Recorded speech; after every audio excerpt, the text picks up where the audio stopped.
Arthur Jorge, esses 4 vitórias seguidas, 2-0 no Flamengo. Já tá iludido, Rob? Eu acho que tá todo mundo, em geral, um pouco iludido, né? Mas como eu já vou caminhando para meus 60 anos de idade, já sou um botafoguense que eu posso dizer de quase mais de 5 décadas, né? Que eu me lembro torcendo pro Botafogo, acompanhando o Botafogo, menininho com 7 anos, 8 anos. Então já são, né, vou fazer 60, são 50 e pouquinhos anos de consciência alvinegra. Então você começa a ser uma pessoa ressabiada, né? Ainda mais depois dessa fase que eu peguei. Eu sou de 64, eu peguei Botafogo a partir de 69, 70, ainda, né, com grandes times, mas depois uma queda muito vertiginosa, né? Mas enfim, dando um fast forward assim para mais recentemente. Cara, eu acho que depois dessas trocas todas de treino, né, desde que o Luiz Castro saiu, essas mudanças todas que não deram certo, e mesmo com o Fábio Matias, mesmo com o Caçapa, o Botafogo estava precisando de uma pessoa que você tivesse essa percepção. E você percebe, né, cara, como torcedor, e você como desportista, como atleta, você percebe quando algumas modificações são umas que você não tinha em mente e elas funcionam. Leitura de jogo, né? Então, respondendo a sua pergunta, sim. Mas, lógico, né? Não é só o treinador que funciona. O time tem que ajudar dentro de campo também, né? Então, tá iludido? Iludido. Mas depois do ano passado, né? Não, hoje todo mundo vê com desconfiança, né?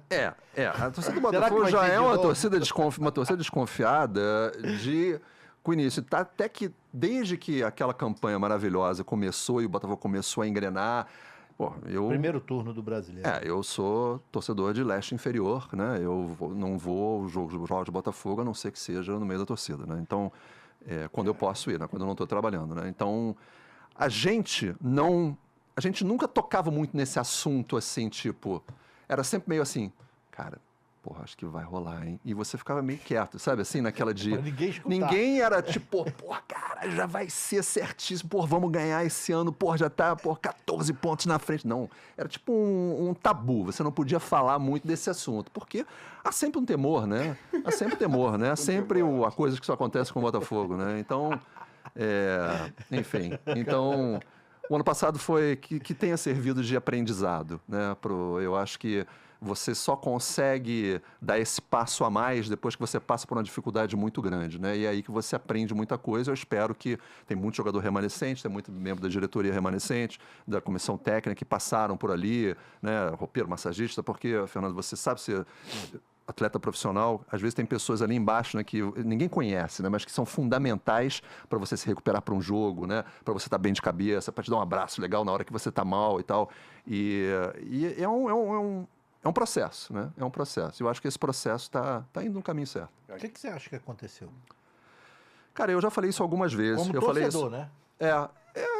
eu vou dar, tanto faz como torcedor, e eu já falei também no próprio programa, na Band, né, no Donos, e em outras situações também, em podcast, conversando com amigos botafoguenses. Eu acho que talvez tenha havido uma leitura errada da necessidade que o grupo precisava naquele momento da derrota para o Palmeiras. Eu acho que você é um cara que é estudioso de leitura, de autoajuda, de pessoas que te influenciam para o lado positivo, e como atleta você sabe disso. Às vezes uma derrota daquela forma que foi te afeta psicologicamente sem você entender de uma forma muito forte. E você precisa de um profissional que possa te dar um apoio e te fazer enxergar que aquilo é uma coisa que você vai conseguir superar, mas você precisa de ajuda. Eu acho que não houve essa ajuda, esse afinco, essa ajuda profissional, séria ali dentro. Ou talvez a leitura tenha sido, não, foi só um tropeço, a gente está bem, no próximo jogo funciona. E aquilo foi meio virando uma bola de neve. Minha interpretação, posso estar completamente enganado, mas, enfim, que seja coisa do passado e que tenha sido um aprendizado. Boa essa parada que tu falou. Eu acho que isso tem uma pessoa, é a liderança. Eu acho que também. As lideranças também. Que passam esse exemplo que você falou aí. Sim. Para os mais suscetíveis. Exato. Para os mais suscetíveis a balançar em um momento desse. Porque logo depois teve o Grêmio. Sim. E eu nem ia falar sobre isso, eu ia falar só lá no final, mas nós já falou. Não, mas eu acho que é um assunto interessante você tocar, né? Porque é uma reflexão do que aconteceu e com o que a reviravolta hoje, a gente está gravando o podcast, o Botafogo é líder do Campeonato Brasileiro de novo, né? Porra, aí você fica assim, como torcedor. Cara, a gente não está acostumado, primeiro a gente não está acostumado com isso. Por mais que o Botafogo seja um clube gigante, de conquistas históricas e o que representa para o futebol brasileiro, para o futebol mundial, a gente como torcedor... E eu falo de todas as idades, garotinho lá em cima mesmo. Cara, você não está acostumado a ser o protagonista ou conseguir dar essa volta por cima tão rápido, entendeu? Entendi. Então, é uma coisa que você sempre fica meio assim, cara, será que aprenderam? Será que não aprenderam? Será que o que aconteceu ano passado trouxe esse fruto bom, benéfico para essa temporada que está chegando agora? É verdade. Eu acho que vem da liderança por quê? Já tiveram várias lideranças. Sim. E dependendo do que se baseou a liderança do Arthur Jorge, ele fez uma coisa que ninguém fez. Primeiro foi mudar o Botafogo de modelo de jogo. Meteu 2 no meio, 4 na frente. Que eu já fiquei assim, no primeiro jogo que ele escalou aquilo, eu falei, cara, como é que vai ser esse meio campo aí? É isso. Eu falei, quem que vai voltar para ajudar no meio? Quem vai voltar para ajudar a lateral? É porque não é número. É função. Isso. Todo mundo fala de 4-4-2, 3-4... Não, é função. Cada jogador do Botafogo hoje sabe claramente, pelo menos tem feito isso nos jogos, a função que tem que fazer dentro do campo. E não é de uma hora para outra, né, Fernando? Não. É uma construção. É muito treinamento. E o próprio Arthur falou que ainda precisa melhorar muito fisicamente para poder cumprir do jeito que ele quer. Porra, lógico. Esses caras vão se desgastar muito fisicamente. O Botafogo Sim. precisa de banco de reserva, mas é muito legal ver o Botafogo líder do campeonato e vencendo um jogo de 5, vencendo um Flamengo com contundência. E conseguindo dar uma volta por cima, né? Porque o primeiro tempo o Botafogo foi completamente dominado. O Flamengo soube explorar todas as deficiências de ajuda na lateral que o Botafogo... Eu achei que no início do jogo o Flamengo fosse explorar muito mais o lado de lateral direito do Botafogo, do Damião, porque é um cara mais velho, né? E caindo pelo lado esquerdo ali com o Bruno Henrique, naquele porra pra cima e tal, mas não. O Flamengo começou a jogar em cima do Hugo, lá do outro lado, e o Hugo não tinha ninguém ajudando, porque pelo lado do Damião Soares, o Luiz Henrique estava voltando e estava ajudando, estava com gás no início ainda, né? Porra, garoto e tal. Do lado de lá, o Savarino, ele não estava conseguindo fazer essa função. Não é característica. Não é característica. Então o Bruno fechava para tentar marcar, o meio de campo do Flamengo, impossível você deixar solto, né? Cara, deu 10 minutos de primeiro tempo, o Flamengo engoliu o Botafogo. Engoliu. E essa falta de ajuda do Hugo dificultou bastante o jogo do próprio Hugo, que é um cara ofensivo pra caramba. Isso, ele já não tinha aquela... Vou subir, vou deixar esse corredor lá, até como é que eu volto, né? E o Botafogo mudou isso no segundo tempo. O gol com 8 minutos também fez muita diferença. Isso muda muito. Fez muita diferença, até porque, na minha opinião, desestabilizou o Flamengo. Sim.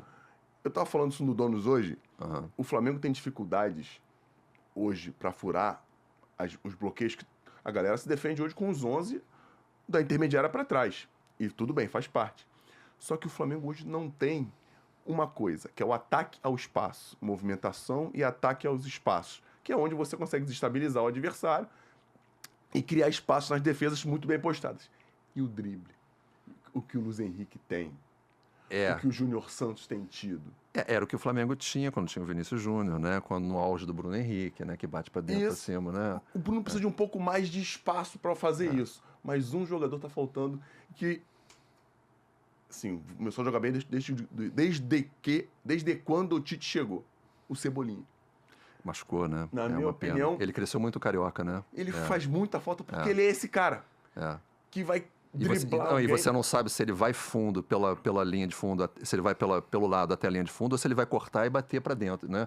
E ele é um cara que bate bem com perna trocada. Isso. Né?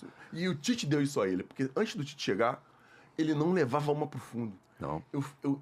Cara, pode ver os jogos.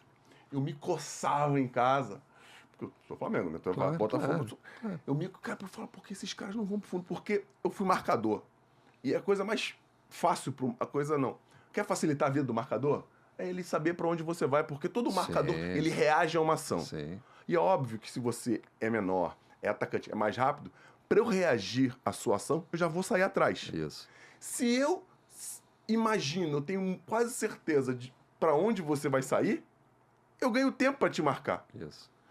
E o meio do campo é sempre mais cheio. Sempre mais confuso. Eu falo, vai pro fundo, filho, vai pro fundo. Vai 3 pro fundo e uma pra dentro. Vai 3 pra dentro e uma pro fundo. Enfim. E o Botafogo, e o Flamengo não tem esse cara hoje, e o Botafogo tem. Sim, e tem o Júnior Santos, né? Que está numa fase absurda, bizarra, fisicamente, tecnicamente. Júnior Midas. De sorte. Eu acho que, olha, acho que eu não estaria errado em dizer que o Júnior Santos hoje seria um sério candidato aí para a seleção brasileira, a ter uma oportunidade. Se fosse convocado eu acho que não seria uma injustiça. Os melhores do momento. Não seria uma injustiça de ter uma oportunidade, né? Eu acho que, ele precisa provar mais o quê que ele consegue fazer? Joga do lado esquerdo, joga do lado direito, corta para o meio, habilidade, força física, tá no momento bom. Seleção é momento, né? Seleção é momento. É o que todo mundo diz. Momento. Não é necessário, Júnior Santos, Botafogo, Júnior Santos, vai fazer o quê? Como diz o Alex, não são os melhores jogadores, são os melhores jogadores na concepção do treinador. Exatamente, né? E o Alex foi muito feliz quando ele disse isso, porque o Alex, todo mundo sabe quem é o Alex Cabeção, ele nunca foi a uma Copa do Mundo. Cara, como jogava a bola, cara. Como jogava a bola. O Alex, no Palmeiras, me fez sofrer. Nos Estados Unidos, morando. Primeiras transmissões da Globo Internacional, Botafogo e Palmeiras. Ele me mete um gol por cobertura no Botafogo. Rapaz, assim, daqueles que você... Não dá nem pra você ficar chateado, porque é de tanta categoria, sabe? Que você fica assim... Cara, não é possível, cara. Muito bom, né, cara? Não, é incrível, é incrível. Ó, Bia, vamos começar. Se falar de Botafogo, a gente não vai parar, né? Não vai parar, né?